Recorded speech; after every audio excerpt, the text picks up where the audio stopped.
পদে কৈছে হেন নৰ তনুইটো ভাৰত ভূমিত পায়া নাহি একো ইন্দ্ৰিয় বিকল তভোজিটো মূঢ়নৰে তুমি প্ৰাণ ঈশ্বৰৰ নভজয় চৰণ কমল। ইমান দুৰ্লভ মনুষ্য তনু তাতে সকলোবিলাক ইন্দ্ৰিয় অবিকলভাৱে সুন্দৰভাৱে সুদৃঢ়ভাৱে পোৱাৰ পাছতো যিবিলাক মনুষ্যই তোমাৰ ভক্তি নকৰে তেওঁলোকৰ বিষয়ে কৈছে গৃহ অন্ধ কূপ পাই পৰি তাতে সমুদায় ৰাত্ৰি দিনে মৰে চিন্তা কৰি তৃণলোভে পশু যেন মহা অন্ধকূপে পৰি আপোনাৰ দুখে যায় মৰি।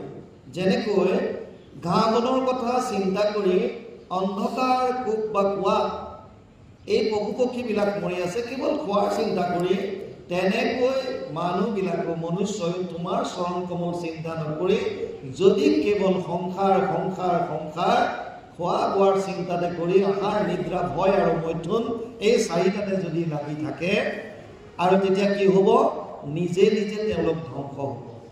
যিমান এটা সুন্দৰ বস্তু পোৱাৰ পাছত যদি আপুনি ব্যৱহাৰ কৰিব নাজানে তেতিয়া কি লাভ হ'ব। মই অলপ দিন ৰাণীখেতত আছিল উত্তৰাখণ্ড 2012 পৰা 2014 তাত এতিয়াও হিমালয়ৰ ওপৰত বহুতো ঋষিমুনিয়ে জ্ঞান মাৰ্গৰ দ্বাৰা ঘোৰ তপস্যাত ব্ৰতী হৈ আছে। তেওঁলোকে ঈশ্বৰক চিন্তা কৰি আছে এতিয়াও ঘৰ দুৱাৰ বাদ দি সন্ন্যাসপুৰত ধাৰণ কৰি। আৰু বাৰিষাৰ 4 মাহ হ'লে তেওঁলোক তললৈ নামি আহে। এবাৰ এনেকৈ কেইজনমান ঋষিমুনি বাৰিষাৰ বৰষুণৰ পৰা সেই 4 মাহ বাচিবৰ কাৰণে হিমালয়ৰ পৰা তললৈ নামি আহি এখন গাঁৱত এজন মানুহৰ ঘৰত আশ্ৰিত হ'ল। সেই মানুহজন আছিল ভেড়াৰখীয়া। আৰু ভেড়াৰখীয়াজন আৰ্থিকভাৱে ইমান ভাল নাছিল। তথাপিও ঋষিকেইজনক তেওঁ অতিথি, যিহেতু আমাৰ ভাৰতত বা অসমত এটা বস্তু আছে অতিথি দেৱো ভৱ, অতিথিক দেৱতা জ্ঞান কৰা হয়। অতিথি মানে আমি যিটো ভাবি আছোঁ আলহী যে খাবলৈ খাবলৈ মাতিছে বিভিন্ন ধৰণৰ ৰেচিপি বনাই সেইটো অতিথি কোৱা নাই। অতিথি মানে তিথি মানে তাৰিখ বুজায়, অতিথি মানে তাৰিখ নোহোৱাকৈ। আগতে যিবিলাকে জনকল্যাণ কৰি ঘূৰি ফুৰে তেওঁলোকে দেশত কেৱল মানুহৰ উন্নতিৰ কথা চিন্তা কৰি জনৰ কল্যাণ কৰিবৰ কাৰণে তেওঁলোকে ঘূৰি ফুৰে। আৰু এই যে ঘূৰি ফুৰা মানুহসকল কেতিয়াবা কেতিয়াবা তেওঁলোকে কাৰোবাৰ ঘৰত যেতিয়া বঞ্চিবলগীয়া হয়, অকণমান আহাৰ গ্ৰহণ কৰিবলগীয়া হয়, অচানক কোনো ডেট বা বাৰ নোলোৱাকৈ কাৰোবাৰ ঘৰত গৈ ওলাই গ'ল, সেইকাৰণে অতিথি বুলি কৈছে। আৰু তেওঁলোক যিহেতুকে জনকল্যাণৰ কামত যায় গতিকে তেওঁলোক দেৱতুল্য বুলি কৈছে, অতিথি দেৱো ভৱ। সেইকাৰণে অতিথিক দেৱতাৰ লগত তুলনা কৰে, কাৰণ তেওঁলোকে জনকল্যাণৰ কাৰণে ভ্ৰমণ কৰি থাকে। সেইকাৰণে আমাৰ দেশত এটা বৰ সুন্দৰ কথা আছে যে অতিথি দেৱো ভৱ। আৰু অতিথি সেইসকল আগতে আছিল তিথিহীনভাৱে যেতিয়াই তেতিয়াই জনকল্যাণ কৰি থকা সেইসকল ব্যক্তি যেতিয়া কাৰোবাৰ ঘৰত অচানক ৰাতি বঞ্চিবৰ কাৰণে হওক, অকণমান আহাৰ ল'বৰ কাৰণে হওক, অচানক কাৰোবাৰ ঘৰত সোমাই কোনো ধৰণৰ ইনফৰ্মেশ্যন নিদিয়াকৈ, সেইকাৰণে অতিথি বুলি তেওঁলোকক কোৱা হৈছিল। এই ঋষিমুনিসকল 4 মাহ বাৰিষাৰ কাল বঞ্চিবৰ কাৰণে তেনেকৈ তললৈ আহে, আহি যিকোনো এঘৰ মানুহত তেওঁলোকে আশ্ৰয় লয়। ভেড়াৰখীয়াজনে তেওঁলোকক অতিথি জ্ঞান কৰি যিমান পাৰে যৎ পৰনাস্তি শুশ্ৰূষা কৰিলে। আৰু ঋষিকেইজন তেওঁৰ ভক্তিত গদগদ হৈ পৰিল। তেওঁলোকৰ হাতত এটা আপুৰুগীয়া মণি আছিল, বহুমূলীয়া এটা মণি আছিল, যাক পাৰসমণি বুলি কয়। পাৰসমণিৰ এটা বিশেষত্ব আছে, যদি লোহাত স্পৰ্শ কৰি দিয়ে লোহাডাল সোণ হৈ যায়। এইটো পাৰসমণি। আপুনি ভাগৱতত চিন্তামণি বুলি পাব, স্পৰ্শমণি বুলিও হয়তো পাব পাৰে, কিন্তু আচল নামটো হৈছে পাৰসমণি।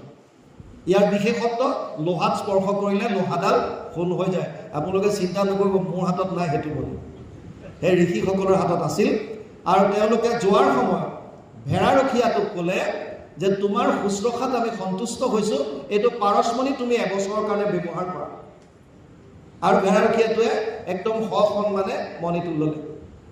ঋষিসকল গুচি গ'ল। 4 মাহ হোৱাৰ পাছত তেওঁলোক নাথাকে। পুনৰ তেওঁলোকৰ লক্ষ্য এটাই, কেনেকৈ পৰমাত্মাক পাব পাৰি ধ্যানৰ মাজেৰে। পিছৰ বছৰ তেতিয়া আকৌ যেতিয়া বাৰিষা কালত তেওঁলোক ঘূৰি আহে আৰু দেখিছে ভেড়াৰখীয়া অৱস্থা একে আগৰ নিচিনা। ক'লে সুধিলে তেওঁলোকে তোমাক যে এটা মণি দিছিলোঁ যে কি কৰিলে? ই কৈছে সেই মণিটো নেকি যিটো যে চিকমিকাই থাকে বিৰাট জোৰ? সেইটোৱে। কৰিলে কি? কৈছে মোৰ আটাইতকৈ মৰমৰ যিটো ভেড়া পোৱালি আছে তাৰ ডিঙিত বান্ধি থৈছোঁ। কি লাভ হ'ব? আপোনাৰ হাতত বহুমূলীয়া বস্তু এটা আছে, আপুনি যদি ব্যৱহাৰ নাজানে, ল'ৰাই ঘৰত এচি লগাই দিলে, আপুনি ৰিম'টটো নাজানে, আপোনাক গাড়ী আনি দিলে, গাড়ী চলাব নাজানে, আপোনাক মোবাইল লৈ দিছে, আপুনি ব্যৱহাৰ কৰিব নাজানে, গাড়ী আছে চলাব নাজানে, বিভিন্ন বৰ্তমান সময়তো যদি আমি চাওঁ, যদিও বহুমূলীয়া বস্তুবিলাক আমাৰ হাতত থাকে, আমি যদি তাৰ ব্যৱহাৰ নাজানো তেতিয়া কি লাভ? ঠিক তেনেকৈ সাধাৰণ বস্তুবিলাক, সেইবিলাকৰ কথা বাদেই দিলোঁ, যিটো দেৱৰো দুৰ্লভ, ব্ৰহ্মাৰো যিটো বাঞ্ছনী, এই শৰীৰটো পাই যদি ইয়াক আমি ব্যৱহাৰেই কৰিব নাজানো, ইয়াক যদি কেৱল আমি আহাৰ নিদ্ৰা ভয় আৰু মৈথুনত ব্যৱহাৰ কৰি এই জীৱনটো যদি ধ্বংস কৰি পেলাওঁ, তেতিয়াহ'লে আমাৰ আৰু পশু পক্ষীৰ মাজত কি পাৰ্থক্য থাকিব? সেইকাৰণে ইয়াত সুন্দৰভাৱে কৈছে, তৃণ লোভে পশু যেন মহা অন্ধকূপে পৰি আপোনাৰ দোষে যায় মৰি। আমাৰো একে গতি, কোনো ইয়াত পাৰ্থক্য নাই। মুচুকুন্দই কৈছে, এসম্বাৰ ইটো গতি কেৱলে নহিকে প্ৰভু, মোৰ কিবা হৈবে সি গতি, অসংখ্যাত আয়ু মোৰ সকলো বিফলে গৈ নকৰিলো তোমাক ভগতি। মুচুকুন্দই যদিও দেৱতাসকলক ৰক্ষা কৰিবৰ কাৰণে নিজৰ কৰ্তব্য পালন কৰিছে, আমি যদি আন ধৰ্ম নকৰিম, এইটো বৰ তাত্ত্বিক কথা, আন ধৰ্ম আপুনি একো নাই কৰা, কিন্তু যদি নিজৰ নিজৰ কৰ্তব্যবিলাক যদি বুজি লয়, নিজৰ নিজৰ কৰ্তব্য যদি পালন কৰক, সেইটোও কিন্তু একোটা ধৰ্ম। আপুনি যদি বুজিব লাগিব আমাৰ ধৰ্ম কি। ধৰ্ম দুটা, এটা হৈছে শৰীৰৰ, এটা হৈছে আত্মাৰ। শৰীৰৰ ধৰ্মটো যিটো সময়ত যিটো হয়, আপুনি যদি এজন শিক্ষক বা শিক্ষয়িত্ৰী, আপুনি যেতিয়া বিদ্যালয়ত যাব, স্কুলত যাব, ক্লাছৰুমত বা শ্ৰেণীকোঠাত আপুনি এজন শিক্ষক বা শিক্ষয়িত্ৰী, তেতিয়া আপোনাৰ কৰ্তব্য হৈছে পাঠদান কৰা, এইটো আপোনাৰ কৰ্তব্য, সেইটো আপোনাৰ ধৰ্ম সেই সময়ত। কিন্তু আপুনি যেতিয়া ঘৰলৈ আহিল, আপুনি কাৰোবাৰ মাতৃ, কাৰোবাৰ পত্নী, আপুনি কাৰোবাৰ পিতৃ হ'ব পাৰে, কাৰোবাৰ স্বামী হ'ব পাৰে, তেতিয়া আপোনাৰ কৰ্তব্য পুত্ৰৰ প্ৰতি, কন্যাৰ প্ৰতি, পত্নীৰ প্ৰতি বা স্বামীৰ প্ৰতি আপোনাৰ তেতিয়াও কৰ্তব্য আছে। সেই কৰ্তব্যটো আপুনি পালন কৰিছে নাই? মোৰ দেউতাৰ প্ৰতি, মোৰ মাৰ প্ৰতি, মোৰ পত্নীৰ প্ৰতি, মোৰ পুত্ৰৰ প্ৰতি, মোৰ কন্যাৰ প্ৰতি যিটো মোৰ কৰিবলগীয়া কৰ্তব্য, এইটো মই কৰিছোনে নাই? এজন দেশৰ নাগৰিক হিচাপে দেশখনৰ প্ৰতি আপোনাৰ কৰিবলগীয়া কৰ্তব্য আছে। যেতিয়া বিপদ আহিব দেশত, যেতিয়া হঠাৎ আপোনাৰ পৰা কিবা বিচাৰিছে দেশে, তেতিয়া আপুনি আপোনাৰ কৰ্তব্য পালনত আপুনি অকণমান হুহকি ৰৈছে নেকি? তেতিয়া আপুনি ধৰ্ম কৰা নাই। আপুনি যেনেকুৱা নহওক, যাৰ যিটো মুহূৰ্তত যেতিয়া যিটো কৰ্তব্য, সেই কৰাটো এটা স্বধৰ্ম বুলি কৈছে। স্বধৰ্ম শ্ৰেয়ান স্বধৰ্ম বিগুণ পৰধৰ্ম স্বনুষ্ঠিতা স্বধৰ্মে নিধনম শ্ৰেয় পৰধৰ্ম ভয়াৱহ।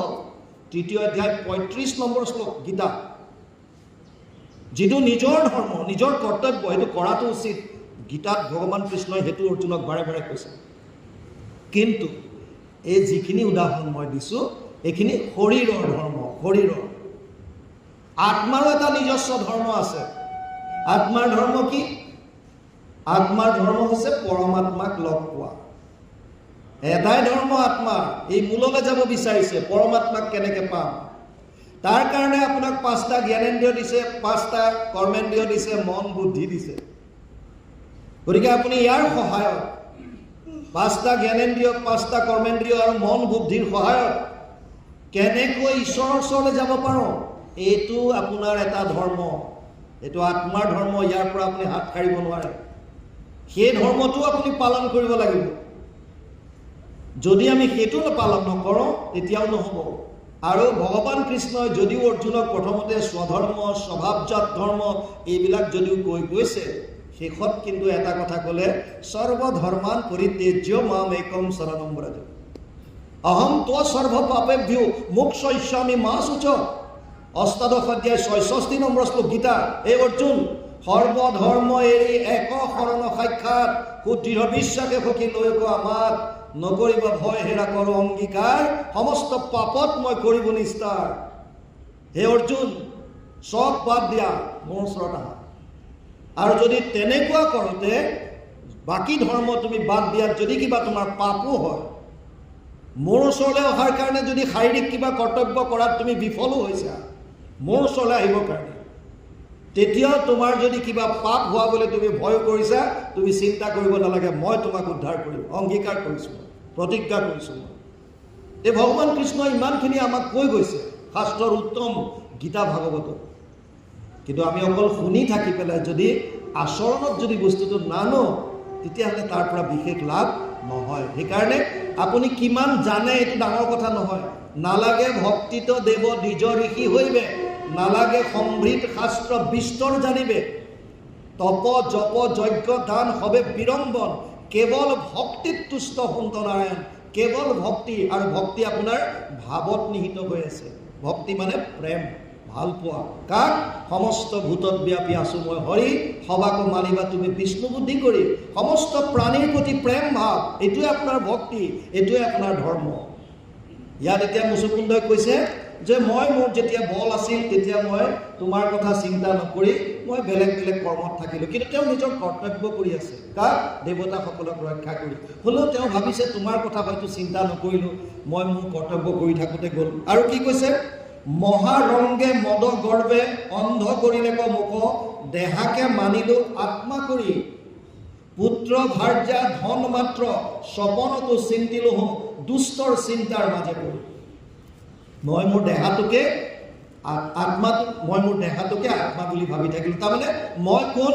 দেহাটোক মই বুলি ভাবিলোঁ। আমাৰ প্ৰায় 99.9% মানুহে সেইটোৱে কৰে। আমি মোৰ কথাও কৈছোঁ চবেই। কিন্তু যদি ইয়াৰ পাৰ্থক্য বিচাৰে, এইখন কাৰ গামোচা? মোৰ গামোচা। মই আৰু মোৰ মাজত পাৰ্থক্য চাব, এইখন কাৰ গামোচা? মোৰ। তাৰমানে মই গামোচাখন নহয়, গামোচাখন মোৰ এটা বস্তু। এইখন কাৰ চেলেং? মোৰ চেলেং। তাৰমানে মই চেলেংখন নহয়, মই আৰু মোৰ মাজত পাৰ্থক্য আছে। তেনেকৈ এইটো কাৰ হাত? মোৰ হাত। তাৰমানে মই হাতটো নহয়, মই বেলেগ আৰু মোৰ হাতটো বেলেগ। তেনেকৈ এইটো কাৰ শৰীৰ? মোৰ শৰীৰ। তাৰমানে মই বেলেগ আৰু মোৰ শৰীৰটো বেলেগ। আমি কথাটো কৈ থাকোঁ, আজি কেইদিনমানৰ পৰা মোৰ শৰীৰটো ভাল লাগি থকা নাই, মোৰ দেহাটো ভাল লাগি থকা নাই। তাৰমানে আপুনি অসুস্থ নহয়, আপোনাৰ শৰীৰটো বেয়া লাগি আছে আপোনাৰ। কিন্তু পাহৰি যাওঁ, কোনোবা এজন শ্মশানত যেতিয়া যায়, মৃত্যু যেতিয়া হয় শ্মশানলৈ লৈ যায়, তেতিয়া শ্মশান বৈৰাগ্য দেখা দিয়ে। এইটো শ্মশান বৈৰাগ্য বুলি কয়। এই মানুহবিলাক বিৰাট বৈৰাগীৰ নিচিনা ভাৱ আহে মনলৈ। মিছা চব, দেশ চব মিছা। কি কৰি আছোঁ এইবিলাক? এয়া কালি সন্ধিয়া কথা পাতিছিলোঁ ফোনত, আজি ৰাতিপুৱাই গ'ল। কি আছে মানুহৰ জীৱন? চব শেষ, একো নাই, মিছা। কিন্তু সেইজনে ঘৰলৈ আহি পাইছেহে, গম পালে যে কিবা আঁচনি আহিছে, ফৰ্ম আনিব লাগে। দিলে দূৰত, কিয়? আঁচনি ধন পাওঁ, যাব লাগে। মানে সেয়া বৈৰাগ্যৰ কথা পাহৰিলে। সেইটো শ্মশান বৈৰাগ্য, এই তাতে থাকে, তাতকৈ আৰু বেছিলৈ নাহে। বুজি পাইছে? সেইটো শ্মশান বৈৰাগ্য। আমাৰো গতি তেনেকুৱা। আমি পুত্ৰ ভাৰ্যা ধন মাত্ৰ, স্বপ্নতো চিন্তিলোঁ। ৰাতি দিন কেৱল পুত্ৰ ভাৰ্যাৰ চিন্তা কৰি মৰিলোঁ। দুষ্টৰ চিন্তাৰ মাজে পৰি এহি তুচ্ছ কলেবৰ গৃহবাস নিৰন্তৰ নৰদেৱ মানি আপোনাক, চতুৰংগ দোলে জুৰি পৰ্যদিলোঁ বসুন্ধৰি, নকৰিলোঁ কটাক্ষ তোমাক। মুচুকুন্দই কৈ আছে, এই দেহাটোকে নৰৰ ঈশ্বৰ বুলি ভাবি, আপোনালোকে দেৱ বস্তুটো বুজি লওক। দেৱ আৰু ইষ্টদেৱ বা আৰাধ্যৰ মাজত পাৰ্থক্য কি? বৰ্তমান সময়ত এইটোলৈ বহুতত চৰ্চা চলি থাকে। আজিকালি ছ'চিয়েল মিডিয়াৰ যুগ, বিভিন্নজনে বিভিন্ন শাস্ত্ৰৰ উদ্ধৃতি দিয়ে। আমি অমুকক কিয় মানিলে কি হয়, তমুকক মানিলে কি হয়, অমুক শাস্ত্ৰত এইটো কৈছে, তমুক শাস্ত্ৰত এইটো কৈছে। শাস্ত্ৰ বিভিন্ন আছে, কিন্তু এই শাস্ত্ৰৰ খেলি মেলিৰ কাৰণেতো আজিৰ পৰা ৫,৫০০ বছৰ আগত শৌনকে সুতমুনিক প্ৰশ্ন কৰিছিল, ভূৰিণী ভূৰি কৰ্মাণী শ্ৰোতব্যানী বিভাগশ অত সাধুঅত্ৰ যত সাৰম সমুদ্ধৃত্য মনীষয়া মাম ব্ৰূহি শ্ৰদ্ধানাম য়েন আত্মা সম্প্ৰসিদ্ধতি। ১:১ প্ৰথম স্কন্ধ প্ৰথম অধ্যায় ১১ নম্বৰ শ্লোকত শৌনকে কৈছিল, হে সুতমুনি, শাস্ত্ৰ বহুত আছে আৰু বিভিন্ন শাস্ত্ৰত বিভিন্ন মত দিছে। সেইকাৰণে তুমি যিহেতুকে শাস্ত্ৰজ্ঞ, সমস্ত শাস্ত্ৰৰ সাৰ মৰ্মটো উদ্ধাৰ কৰি আমাক কোৱা, আমি কি কৰিলে আত্মাই পৰম গতি লাভ কৰিব পাৰিব, আত্মাৰ পৰম শান্তি কি কৰিলে? এইটো প্ৰশ্ন বহুত আগতে হ'ল, কিন্তু এতিয়া যদি আমি আকৌ বেলেগ বেলেগ শাস্ত্ৰৰ উদ্ধৃতি দিওঁ, লাভ নহ'ব। কাৰণ সেইটো প্ৰশ্নৰ উত্তৰত সুতমুনিয়ে ভাগৱত শুনাইছিল। ভাগৱত আৰু ভাগৱতে এটাই কৈছে, একেবাৰে মুঠৰ ভাগৱত, সংস্কৃত ভাগৱত, মূল ভাগৱত 12টা স্কন্ধ আছে, 335টা অধ্যায় আছে, 18,000 শ্লোক আছে, 5,96,000 শব্দ আছে, 10টা লক্ষণ আছে ভাগৱত। শেষৰ শ্লোকটোত গৈ কৈছে নাম সংকীৰ্তনম য়স্য সৰ্ব পাপ প্ৰণাশনম প্ৰণাম দুঃখ সমানাত্তম নমামি হৰিম পৰম। 12, 13, 23 দ্বাদশ স্কন্ধ 3য় অধ্যায় 23 নম্বৰ শ্লোক ভাগৱত। শেষৰ শ্লোকটোত 18,000ৰ শেষত কি কৈছে? নাম সংকীৰ্তনম য়স্য সৰ্ব পাপ প্ৰণাশনম। সমস্ত পাপ নাশ কৰিব পৰা যদি কিবা আছে কলিযুগত, সেইটো হৈছে কেৱল আৰু কেৱল কৃষ্ণৰ নাম। কেৱল কৃষ্ণৰ নাম লৈ পেলাই আমি সমস্ত পাপৰ পৰা পৰিত্ৰাণ পাব পাৰোঁ। সেইকাৰণে সেইজন হৰিকে আমি নমন কৰোঁ। সেইটো হৈছে ভাগৱতৰ সিদ্ধান্ত। আৰু গীতাৰ সিদ্ধান্ত হৈছে চব বাদ দি কেৱল মোৰ ওচৰত শৰণ লোৱা, বছ, তাৰ বাহিৰে বেলেগ একোৱেই নাই। আৰু সেইটোৱে গুৰুজনাই দি থৈ গৈছে, এক শৰণ হৰিনাম ধৰ্ম, এক শৰণ হৰিনাম ধৰ্ম, এক শৰণ গীতাৰ পৰা দিছে। নাম ধৰ্ম যদিও কয় পদ্মপুৰাণৰ সহস্ৰ নামৰ পৰা আনিছে, হয়, মিছা নহয়, কিন্তু ভাগৱততো একেই কৈ আছে। কলৌ দোষ নিধে ৰাজন অস্তি এক মহান গুণ কীৰ্তনাদেৱ কৃষ্ণস্য মুক্ত সংগ পৰম ব্ৰজেত। 12:351 দ্বাদশ স্কন্ধ 3য় অধ্যায় 51 নম্বৰ শ্লোক। শেষতো একেই কৈছে, নাম সংকীৰ্তনম য়স্য সৰ্ব পাপ প্ৰণাশনম। নাম সংকীৰ্তনৰ দ্বাৰা সমস্ত পাপৰ পৰা পৰিত্ৰাণ পাব পাৰোঁ। ৰাম কৃষ্ণ নাম যিটো লয় একবাৰ, কোটি জনমৰ পাপ ভস্ম হয় তাৰ। যিজনে ৰাম কৃষ্ণ নাম স্মৰণ কৰিলে তাৰ কোটি কোটি জনমৰ পাপ ভস্ম হৈ যায়। গতিকে আপোনালোকৰ মনত প্ৰশ্ন আহিব পাৰে, যদি এবাৰ ৰামকৃষ্ণ নাম ল'লে পাপ যদি শেষ হয়, সদায়নো নাম কিয় লৈ থাকিব? এবাৰ লৈ ল'লে যদি শেষেই হয়, তেতিয়া আকৌ সদায় সদায় কিয় ল'ব লাগে? পাতে কৰ বাসনাৰ ক্ষয়ৰ নিমিত্তে সততে নামক সুমৰিব লাগে নিতে। আপুনি আগতে কৰা পাপবিলাক ৰামকৃষ্ণ বুলি ক'লে শেষ হ'ল। কিন্তু আমাৰ মনলৈ যে আৰু পাপৰ কথা আহি থাকে, কেনেকৈ কাক ঠগিব পাৰোঁ, কেনেকৈ কাক ডুৱেট কৰিব পাৰোঁ, কেনেকৈ কাৰ পৰা দুপইচা ফাঁকিবাজ কৰি পেলাই আনিব পাৰোঁ, এই যে পাতকবিলাক আহি থাকে, বাসনাবিলাক, ইয়াৰ পৰা পৰিত্ৰাণ পাবৰ কাৰণে নিয়মিতভাৱে কৃষ্ণৰ নাম ল'বলৈ কৈছে। এইটোৱে চিধা কথা। পাতকৰ বাসনাৰ ক্ষয়ৰ নিমিত্তে সততে নামক সুমৰিব লাগে নিতে। আৰু সেইটোকে ইয়াত এতিয়া কৈছে মুচুকুন্দই যে মদৰ গৰ্বত অহংকাৰত, কিয় শৰীৰত বল আছিল, নিজকে মই নৰদেৱ বুলি ভাবিলোঁ। দেৱ কাক কয় মই এই কথাটো ক'বলৈ গৈ আছিলোঁ। দেৱ মানে আপোনাৰ জীৱনত যদি কাৰোবাৰ তিল মানুহ অৱদান আছে, তেতিয়াহ'লে আপোনাৰ কাৰণে সেইজন দেৱতা হ'ব পাৰে। উদাহৰণ লওক, মোৰ জীৱনত মোৰ মাৰ অৱদান আছে, মাতৃ দেৱ হ'ব, শাস্ত্ৰই কৈছে। মোৰ জীৱনত মোৰ দেউতাৰ অৱদান আছে, পিতৃ দেৱ হ'ব। মোৰ জীৱনত মোৰ গুৰুজনাৰ অৱদান আছে, শিক্ষাগুৰু হওক, আদি গুৰু হওক, পিতৃ মাতৃ হওক বা দীক্ষাগুৰু হওক, আধ্যাত্মিক গুৰু, গুৰুজনাৰ অৱদান আছে, যাৰ কাৰণে জ্ঞান পোৱা গৈছে অকণমান। গতিকে গুৰু আচাৰ্য দেৱ হ'ব। দেশখনৰ মোৰ ওপৰত অৱদান আছে, দেশক জননীৰ লগত তুলনা কৰিছে, জননী দেৱ হ'ব। ঠিক তেনেকৈ গছ গছনি, পশু পক্ষী, গ্ৰহ নক্ষত্ৰ, চন্দ্ৰ তাৰা যত যিমান আছে, আপোনাৰ ওপৰত কাৰোবাৰ তিলমান হ'লেও অৱদান আছে। সেইকাৰণে আপোনাৰ কাৰণে সেইবিলাক বস্তু দেৱতা হ'ব পাৰে, একো ডাঙৰ কথা নহয়। কিন্তু দেৱতা হৈছে যেতিয়া আপুনি তেওঁলোকৰ কাৰণে কৰিবলগীয়া কৰণীয় আছে। আপুনি প্ৰত্যেকৰ কাৰণে প্ৰকৃতিক ৰক্ষা কৰিবৰ কাৰণে চবৰ কাৰণে আপুনি চেষ্টা কৰিব লাগিব। তাৰ উদাৰতা গুৰুজনাতকৈ কোনে ভালকৈ দেখুৱাব? গুৰুজনাই শাস্ত্ৰৰ সাৰ আনি ক'লে, সমস্ত ভূতত ব্যাপী আছো মই হৰি, সবাকো মানিবা তুমি বিষ্ণু বুদ্ধি কৰি। গুৰুজনাই ক'লে যে যত দেখা যত শুনা ভূত ভৱিষ্যত স্থাৱৰ জংগময়িতো সমস্তে জগত কৃষ্ণ ব্যতিৰেকে একো বস্তু নাহি জানা, সমস্তে জগত কৃষ্ণ হেন মনে মানা। পশু পক্ষী, গছ গছনি, শিল যত যিমান আছে চবকে কৃষ্ণময় ভাৱ কৰি পেলাই সকলোৰে প্ৰতি কৰ্তব্য কৰক। যাক যেনেকৈ প্ৰকৃতি ৰক্ষা কৰিবৰ কাৰণে আপুনি কৰণীয় কৰিবলগীয়া আছে কৰক। দেৱতা কিন্তু আৰাধ্য কোনজন হ'ব? এই আৰাধ্যৰ কথাজন নিমিন অৱসিদ্ধ সংবাদত পিপলায়নে চিনাকি কৰাই দিছে। কোনজন? কাৰ ওচৰত শৰণ ল'ম? সৃষ্টি স্থিতি প্ৰলয়ৰ হেতু যিটো দেৱ, পৰম ঈশ্বৰ তান্ত বিনে নাহি কেৱ। যিজনে কোটি কোটি ব্ৰহ্মাণ্ডৰ সৃজন কৰিব, যোনে পালন কৰি আছে, যাৰ কটাক্ষত কোটি কোটি ব্ৰহ্মাণ্ডৰ ধ্বংস হয়, যিজন দেৱতৰো দেৱতা, পৰম দেৱ, যাৰ ওপৰত আৰু কোনো নাই, মত্ত পৰতৰম নান্যৎ কিঞ্চিদস্তি ধনঞ্জয় ময়ি সৰ্বমিদম প্লুতম সূত্ৰে মণিগণায়ব। সপ্তম অধ্যায় 7 নম্বৰ শ্লোক গীতা। অৰ্জুনক কৈছে, হে অৰ্জুন, মোতকৈ শ্ৰেষ্ঠ আৰু কোনো নাই। মত্ত পৰতৰম নান্যৎ কিঞ্চিদস্তি ধনঞ্জয়। যেনেকৈ এধাৰী মালাত সূতাডালত মণিবিলাক গাঁঠি থোৱা থাকে, এই সমস্ত জীৱৰাশি মোৰ লগত তেনেকৈ গাঁঠি থোৱা আছে, কোনো এৰাব নোৱাৰে। মোতকৈ শ্ৰেষ্ঠ কোনো নাই। আৰু পিপলায়নে কৈছে, সৃষ্টি স্থিতি প্ৰলয়ৰ হেতু যিটো দেৱ, পৰম ঈশ্বৰৰ তান্ত বিনে নাহিকিব। তেওঁতকৈ শ্ৰেষ্ঠ আৰু কোনো নাই। স্বপ্ন জাগৰণ যিটো গভীৰ নিদ্ৰা, সমাধিত সাক্ষী ৰূপে থাকন্ত সাক্ষাৎ, যিজন আমাৰ প্ৰত্যেকৰ মনৰ 4টা অৱস্থাত সাক্ষী ৰূপে থাকে। আমাৰ মানুহৰ সকলোৰে মনৰ 4টা অৱস্থা আছে: জাগ্ৰত, স্বপ্ন, গভীৰ নিদ্ৰা, সমাধি। বৰ্তমান যিটো অৱস্থা এইটো জাগ্ৰত অৱস্থা। আমি শৰীৰটো আমাৰ এক্টিভ হৈ আছে, সক্ৰিয় হৈ আছে, মনটো সক্ৰিয় হৈ আছে, যোনে যেনেকৈ ভাবিছে তেনেকৈ কৰ্ম কৰিব পাৰিছে, এইটো সক্ৰিয় অৱস্থা, জাগ্ৰত অৱস্থা। যেতিয়া ৰাতি শুই যাওঁ, যদি শৰীৰটো নিষ্ক্ৰিয় হৈ যায়, টোপনি গ'ল বুলি ধৰক শৰীৰটো, মনটো যদি সাৰ পাই থাকিল, সক্ৰিয় হৈ থাকিল। আমাৰ এই শৰীৰৰ ভিতৰত 2টা সূক্ষ্ম দেহা আছে, এটা লিংগ শৰীৰ বুলি কয়, এটা কাৰণ শৰীৰ বুলি কয়।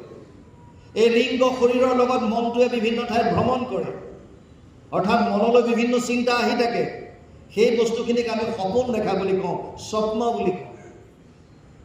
আৰু কেতিয়াবা কেতিয়াবা ৰাতি 10টাত শুলে ৰাতিপুৱা 6টাত সাৰ পাই কওঁ যে কালি ৰাতি যি 10টাত পৰিলোঁ আৰু গমেই নাপাওঁ, ৰাতিপুৱা 6টাতহে মোৰ চকু খোল খাইছে, ৰাতিটো গম নাপাওঁ। কেতিয়াবা ভাবি চাইছেনে যে আপুনি যে গম নাপায় একো, এইটো কেনেকৈ গম পালে? আপুনি গম নাপাওঁ বুলি আপুনি কেনেকৈ গম পালে? আপুনিতো ৰাতি শুই আছিল, ৰাতিপুৱা সাৰ পাই আপুনি কেনেকৈ গম পাইছে যে মই একো গম পোৱা নাই? তাৰ মানে সেই সময়তো কোনোবা এজন সাক্ষী ৰূপে আছে, যোনে আপোনাক পিছদিনা ৰিমাইণ্ড কৰি দিছে, তই কালি একো দেখা নাই, গভীৰ নিদ্ৰাত আছিলি, তই কালি এইকেইটা সপোন দেখিলি। সাক্ষী ৰূপে যিজন আছে, যিজনক অন্তৰ্যামী বুলি কয়, যাক পৰমাত্মা বুলি কয়, সেইজন ভগৱান আমাৰ আৰাধ্য, সেইজন শৰণৰ স্থান। আৰু সমাধিত মনৰ, আপোনালোকে বস্তুটো ভালকৈ বুজি লওক, মন আৰু দেহাটোৰ ওপৰত খেল। দেহা সক্ৰিয়, মন সক্ৰিয়, এইটোক জাগ্ৰত অৱস্থা বুলি কৈছে। দেহাটো নিষ্ক্ৰিয়, মনটো সক্ৰিয়, এইটো স্বপ্ন অৱস্থা বুলি কৈছে। দেহা নিষ্ক্ৰিয়, মন নিষ্ক্ৰিয়, এইটো গভীৰ নিদ্ৰা বুলি কৈছে। দেহাটো সক্ৰিয়, মনটোক যেতিয়া ইচ্ছা কৰি নিষ্ক্ৰিয় কৰে, কোনে? ধ্যানৰ দ্বাৰা। ধ্যানৰ দ্বাৰা মনলৈ, মানুহৰ মনলৈ 24 ঘণ্টাত যি 1200ৰ পৰা 60,000 চিন্তা আহে, আপুনি এজেগাত মনটো লগাওঁতে লগাওঁতে লগাওঁতে লগাওঁতে লগাওঁতে লগাওঁতে কি হ'বগৈ? কৃষ্ণৰ ৰূপটোক যদি আপুনি সদায় ধ্যান কৰিবলৈ লয়, ময়ূৰৰ পাখিৰ পৰা আপুনি ক্ৰমাগতভাৱে তেওঁৰ কিৰীটি, তেওঁৰ মুখমণ্ডল, তেওঁৰ ভ্ৰুমণ্ডল ইত্যাদি কৰি, কৰ্ণত কুণ্ডল, ডিঙিত হাৰ, আপোনাৰ তেওঁৰ আজানুলম্বিত বাহুকে ধৰি শ্ৰীবৎস ইত্যাদি কৰি যদি শৰীৰটো আপুনি ক্ৰমাগতভাৱে ধ্যান কৰি এফালৰ পৰা আহি থাকে চৰণ কমললৈকে, পুনৰ যদি আপুনি ওপৰলৈ যায়, পুনৰ আহে, আপোনাৰ মনটোলৈ বাহিৰা চিন্তাবিলাক নাইকিয়া হ'ব। লাহে লাহে লাহে লাহে মনটো শূন্য হৈ আহিব। আৰু যিসকলে ব্ৰহ্মক উপাসনা কৰে তেওঁলোকে 0 বিন্দুত কৰে, আৰু তেতিয়া এই চিন্তা চৰ্চাবিলাক শূন্য হৈ যায়। সেই অৱস্থাটোক সমাধি বুলি কয়। তেতিয়া বাহ্যিক ক্ৰিয়াকলাপ গম নাপায়। সেইকাৰণে সমীক যেতিয়া আশ্ৰমত আছিল, পৰীক্ষিতে যেতিয়া পানী বিচাৰিছিল, পৰীক্ষিতে পানী বিচাৰোঁতে সমীকে গম নাপায়। কিয় নাপায়? তেওঁ তেতিয়া সমাধিত ব্ৰহ্মক সাক্ষাৎ কৰি আছে কাৰণে বাহ্যিক একো ক্ৰিয়াকলাপ গম নাপায়। তেওঁ এখন বেলেগ সংসাৰত আছে তেতিয়া। আৰু সেইটো ক্ৰোধত পৰীক্ষিতে তেওঁৰ ডিঙিত সাপ দি থৈ আহিল, যিটোৰ কাৰণে পিতেক শৃংগী মুনিয়ে সাপ দিলে, যাৰ কাৰণে ভাগৱত ক'বলগীয়া হ'ল। তাৰমানে আমাৰ মনৰ এই 4টা অৱস্থাটো যিজন সাক্ষী ৰূপে আছে, সেইজন হৈছে পৰমাত্মা। আৰু আটাইতকৈ ডাঙৰ, সচেতন কৰা দেহ প্ৰাণ ইন্দ্ৰিয়ক জীৱক ভুঞ্জান্ত নানাবিধ বিষয়ক পৰমাত্মা বুলি তাক কহে মুনিগণ, এইটো পৰম তত্ত্ব জানিবা ৰাজন। শৰণৰ কোনটো স্থান? সেইটোত কৈছে সচেতন কৰা দেহ প্ৰাণ ইন্দ্ৰিয়। হাত ভৰি নাক মুখ এটা মৃতকৰ শৰীৰতো থাকে, মৰা শৱ এটাৰ গাতো আছে, হাত আছে, ভৰি আছে, চকু আছে, নাক আছে, কাণ আছে, কিন্তু অচল, একো কৰিব নোৱাৰে। কিয়? কাৰণ তাৰ ভিতৰৰ যিটো বস্তু চৈতন্য শক্তি এইটো নাই। আপোনাৰ ফেন ঘূৰি আছে, যিটোত কাৰেণ্টৰে পায় সেই ফেনখন ৰৈ যাব। কিয়? ইলেক্ট্ৰিচিটি পোৱা নাই, কাৰেণ্টটো নাই। কাৰেণ্ট নহ'লে ফেনখনৰ অস্তিত্ব নাই, ৰৈ গ'ল। ঠিক তেনেকৈ আমাৰ ইন্দ্ৰিয়বিলাক যদিও আছে, আমি এনেকৈ হাতটো উঠাব পাৰিছোঁ, এনেকৈ ক'ব পাৰিছোঁ, কিয়? কেৱল আৰু কেৱল কৃষ্ণ শক্তিৰ কাৰণে, চৈতন্যময় শক্তিটোৰ কাৰণে, আত্মা পৰমাত্মা ৰূপে আমাৰ ভিতৰত বিৰাজমান কৰি আছে কাৰণে। যিদিনাই এই শক্তিটো ওলাই যাব, আনটো বাদ দিয়ক, ভাৰ্যা বিভ্ৰান্তি তস্মিন খাই, যিজনী পত্নীয়ে সদায় আলিংগন কৰি থাকে স্বামীক, সেইগৰাকী পত্নীয়ে ক'ব বাহিৰলৈ নিয়া, ভয় লাগে, এতিয়া মই এতিয়া নোৱাৰোঁ চাব। কিয়? মৃতক মৰি গ'ল, মৰি যোৱাৰ পাছত আপুনি বেছি সময় থাকিব নোৱাৰে, মৰা শৰ লগত কোনো একেলগে থাকিব নোৱাৰে, ভয় খায়। কিয়? জীৱন্ত অৱস্থাত অতি প্ৰেমৰ, একদম বিৰাট মৰমৰ, কিন্তু প্ৰাণটো ওলাই যোৱাৰ পিছত চেচ।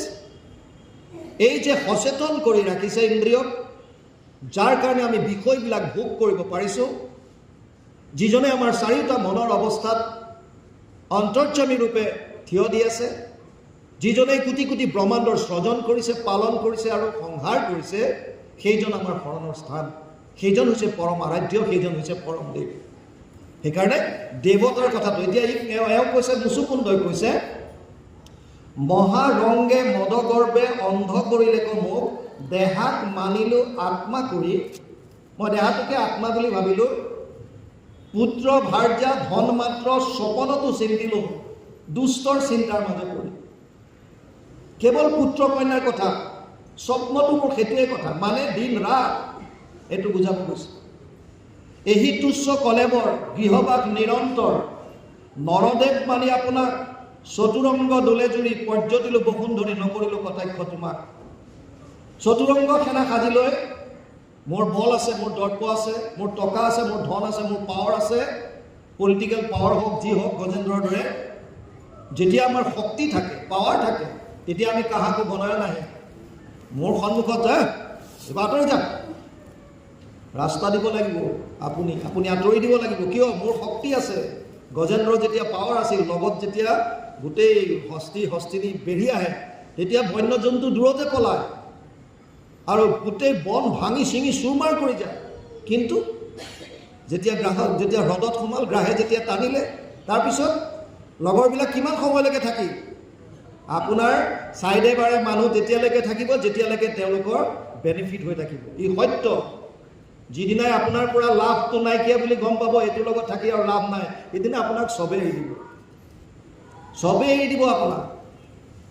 অপ্ৰিয় হ'লেও সত্য, যাক আপুনি আটাইতকৈ আপোন বুলি ভাবি আছে, সেই আপোনজনেও যিদিনাই ভাবিব যে আপোনাৰ পৰা আৰু কোনো লাভ নাই, তেওঁৰো আপোনাৰ প্ৰতি থকা শ্ৰদ্ধা শূন্য হৈ যাব।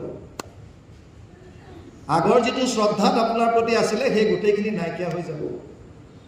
এতিয়া যেতিয়ালৈকে শক্তি আছে, ইয়াত মুচুকুন্দই কৈছে, মই তেতিয়া চতুৰংগ সেনা গৈ গোটেই বসুন্ধৰি চাৰিওফালে পৃথিৱী মই পৰ্যটন কৰিছিলোঁ, আৰু সেই সময়ত তোমাক মইতো কটাক্ষ কৰা নাছিলোঁ, তোমাৰ ফালে মই চোৱাই নাই। কিয়? ধন আছে, পাৱাৰ আছে, শক্তি আছে, কোনে পূজে ঈশ্বৰ। কিন্তু যিদিনা এই সকলোবিলাক আঁতৰিব, অকলশৰীয়া হ'ব, তেতিয়া উপায়বিহীন হ'লে ভগৱান কৃষ্ণই অৰ্জুনক কৈছে, চতুৰ্বিধা ভজন্তে মা জন সুকৃতি ন অৰ্জুন আৰ্ত জিজ্ঞাসু অৰ্থাৰ্থী জ্ঞানীচ ভৰতৰ্ষভ।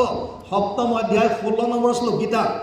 হে অৰ্জুন, 4 ধৰণৰ মানুহ মোৰ ওচৰলৈ আহে। এবিধ হৈছে আৰ্ত, বিপদত পৰি, গজেন্দ্ৰৰ দৰে। যেতিয়া চব আঁতৰি গুচি গ'ল, গজেন্দ্ৰৰ উপায় নাই, কি কৰিব?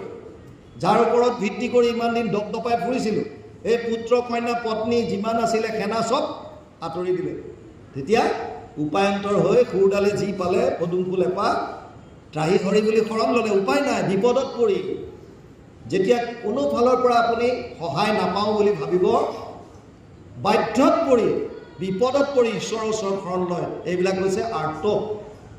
এবিধ আছে জিজ্ঞাসু, যাৰ জানিবলৈ মন, মই কোন, মই ক'ৰ পৰা আহিলোঁ, মই কি কৰা উচিত, মই ক'লে যাম, আত্মা কি, পৰমাত্মা কি, ইয়াৰ বিষয়ে জানিবলৈ যাৰ প্ৰবল হেঁপাহ, জিজ্ঞাসু ভাৱ এটা যাৰ আছে, সেইজনো কৃষ্ণৰ ওচৰতে আহে।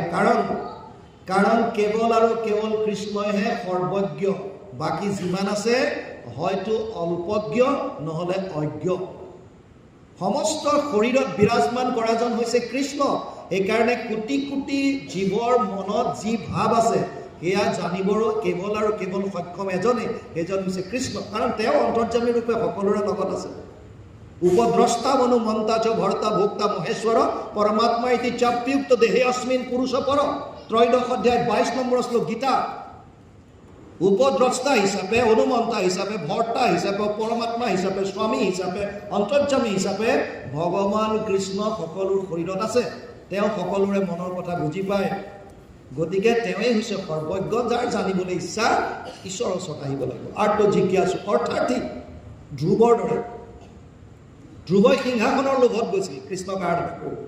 ঠিক তেনেকৈ বহুতে এটকা 125 টকাৰ শৰাই আগবঢ়াই দি প্ৰাৰ্থনা কৰে, প্ৰভু কিবা এটা কৰি 5 কোটি টকাৰ ঠিকাটো যাতে মই পাওঁ।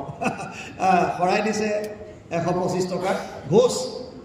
কোনোবাই কয় প্ৰভু ছোৱালী যাতে আৰু ৰিজাল্টটো ভাল হয়, নামঘৰৰ সোঁফালৰ বাৰাণ্ডাখনৰ টিংখিনি ময়ে দিম, ঘোষ। কোনোবাই ক'ব প্ৰভু এই ল'ৰাটোৰ চাকৰিটো যাতে হয় আৰু বাটচৰাটো ময়ে বনাই দিম, ঘোষ। এইবিলাক ঘোষ। তুমি যদি দিবলৈ ইচ্ছা কৰিছা তেতিয়াহ'লে কোনো কামনা বাসনা নোহোৱাকৈ দিয়া। দাতব্যমিতি ইয়াত দানম দিয়াতে অনুপকাৰিণে দেশে কালে চ পাত্ৰে চ তৎ দানম সাত্বিকম স্মৃতম। 17 অধ্যায় 20 নম্বৰ শ্লোক গীতা। যদি দিব বিচাৰিছা তেতিয়াহ'লে বিনিময় নিবিচাৰিবা। দিব বিচাৰিছা তুমি দিয়া, দিবলৈও কৈছে। আপোনাৰ যদি ধন ধান পাইছে আপুনি তাৰ এটা অংশ ঈশ্বৰৰ অৰ্থে লগাওক। 1 গুণ লগাইলে সহস্ৰ গুণ হয়, নজানি মুবুধ হবে ধন সাঞ্চিত হয়। ঈশ্বৰৰ অৰ্থে খৰচ কৰক, কিন্তু বিনিময়ত আপুনি নিবিচাৰিব। তেওঁৰ অন্তৰ্যামী, আপোনাৰ ভাৱত কি আছে তেওঁ জানে। যিটো যেতিয়া দিবলগীয়া হ'ব, সময় যেতিয়া যাৰ যিটো আহিব, সেইটো ঈশ্বৰে নিজে দিব। আপুনি বিচাৰি লাভ নাই, সেইটো। সেইকাৰণে এই কথাখিনি আমি বুজি ল'ব লাগে। সময় কেতিয়ালৈকে শুনিব? 5:41 6টা নেকি? 6টাত সামৰিব, 6:30। ঠিক আছে, হ'ব, অধ্যায়টো শেষ হ'বগৈ। কৃষ্ণ এতিয়া কৈছে তেওঁৰ, মই কৈছিলোঁ 4টাৰ কথা। আৰ্ত জিজ্ঞাসু অৰ্থাৰ্থী আৰু এজন হৈছে জ্ঞানী। ভগৱান কৃষ্ণই কৈছে এজন জ্ঞানী, যিজনে বুজি পায়। নাৰদৰ দৰে, 4 সিদ্ধৰ দৰে, যিসকলে সন্তৰ মুখেৰে ভাগৱত শুনি গম পালে যে কৃষ্ণ বিনে গতি নাই। কলৌ নামেইব নামেইব নামেইব মম জীৱনম, হৰিৰ নামেইব নামেইব নামেইব মম জীৱনম, কলৌ নাস্তেইব নাস্তেইব নাস্তেইব গতিৰন্যথা। হৰিৰ নামে হৰিৰ নামে হৰিৰ নামেহে গতি। কলিযুগত হৰি নামৰ বিনা আন একো নাই। এই কথাটো যোনে উপলব্ধি কৰিলে তেওঁ জ্ঞানী, তেওঁ ঈশ্বৰৰ ওচৰত আহিব। এই 4 ধৰণৰ ভকত কৃষ্ণৰ ওচৰত আহে বুলি কৈছে। গতিকে ইয়াত কৈছে মোৰ যেতিয়া চতুৰংগ মোৰ লগত সেনা আছিল, মদগৰ্ভত মই ঘূৰি ফুৰিছিলোঁ, গতিকে তোমাক তেতিয়া চাবলৈ কি আৰু, তেতিয়া মই তোমাক কটাক্ষ কৰিও নাচালোঁ। তাৰ পাছত কৈছে যিকোনো প্ৰমত্ত হৈয়া তোমাক অন্তক বুলি নগনীয়া ফুৰে নিজ সুখে, নানা ক্ৰীড়া কৰিবাক চিন্তা কৰি মৰে মাত্ৰ বিষয়ক লাগি অধমুখে। যিবিলাকে প্ৰমত্তৰ দৰে, বলিয়াৰ দৰে, তুমি যে অন্তক, তুমি যে কাল, এই কথাটো গণনা নগণি, মানে এই কথাটো গুৰুত্ব নিদি বা এই কথাটো নজনাৰ দৰে কৰি তোমাক গুৰুত্ব নিদিয়াকৈ যিবিলাকে নিজ সুখৰ কাৰণে, কোনটো সুখ? দেহাৰ সুখৰ কাৰণে, দেহৰ দৈহিক সুখৰ কাৰণে, বিষয়ৰ আনন্দৰ কাৰণে যিবিলাকে ঘূৰি ফুৰে, নানা ক্ৰীড়া কৰিবাক চিন্তা কৰি মৰে মাত্ৰ বিষয়ক লাগি অধমুখে। কেৱল বিষয়ৰ সুখ বিচাৰি তেওঁলোকে তোমাক কটাক্ষ নকৰে। কিহত থাকে? কেৱল বিষয়। কিন্তু আমি এটা কথা বুজা উচিত, যদিও দুৰ্লভ মনুষ্য শৰীৰ পাইছোঁ, এইটো সত্য। প্ৰহ্লাদে দৈত্য শিশুক সকলক কৈছিল, দুৰ্লভ মনুষ্য জন্ম যিটো পায়া বুদ্ধিমন্ত যেবে হয়, কুমাৰ কালত হুয়া একমত ভকতিকাচৰ। যিজন বুদ্ধিমান হ'ব সেইজনে এই দুৰ্লভ শৰীৰটো পোৱাৰ পাছত কুমাৰ কালৰ পৰাই ঈশ্বৰৰ ভক্তি কৰিব। ই সত্য। কৌমাৰ আচৰিত প্ৰাজ্ঞ ধৰ্মান ভাগৱতানি হ দুৰ্লভ মানুষ দেহ তত্ৰাপি ধ্ৰুৱম অৰ্থদম। 7:1 সপ্তম স্কন্ধ 6ষ্ঠ অধ্যায় 1ম শ্লোকৰ অনুবাদ। কিন্তু যদিও দুৰ্লভ, ইয়াৰ এটা কেনা নথকা নহয়। কি? মনুষ্য শৰীৰ চঞ্চল, সদায় কেতিক্ষণে কালে ধৰে। আজি আছে কাইলৈ নাই, কোনদিনা কাৰ প্ৰাণ উৰি যায় কোনেও গম নাপায়। সেইকাৰণে যিকেইটা দিন আমি পাইছোঁ, যিমান দিন এই দিনকেইটাতে ঈশ্বৰক ভক্তি কৰিবলৈ আৰম্ভ কৰক। যিমান পাৰে মনেৰে ঈশ্বৰৰ নাম লওক। ইয়াত কোনো নীতি নিয়মৰ কথা নাই।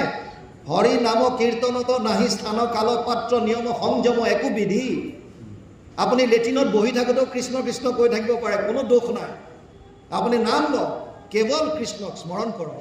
ৰাম কৃষ্ণ জনাৰ্দন মাধৱ যোনে যেনেকৈ কৰে সহস্ৰ নামৰ, কিন্তু আটাইতকৈ সহজ ৰাম কৃষ্ণ হৰি।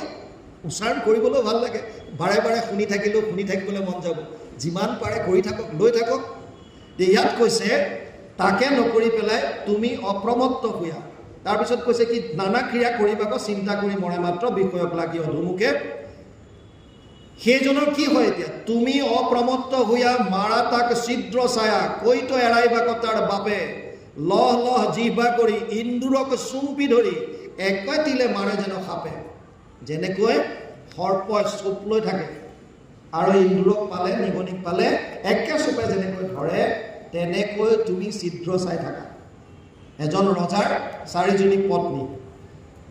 ডাঙৰজনীৰ নাম হৈছে কায়া, দ্বিতীয়জনীৰ নাম হৈছে কাঞ্চন, তৃতীয়জনী পত্নীৰ নাম হৈছে কামিনী আৰু চতুৰ্থজনীৰ নাম হৈছে কৰুণা।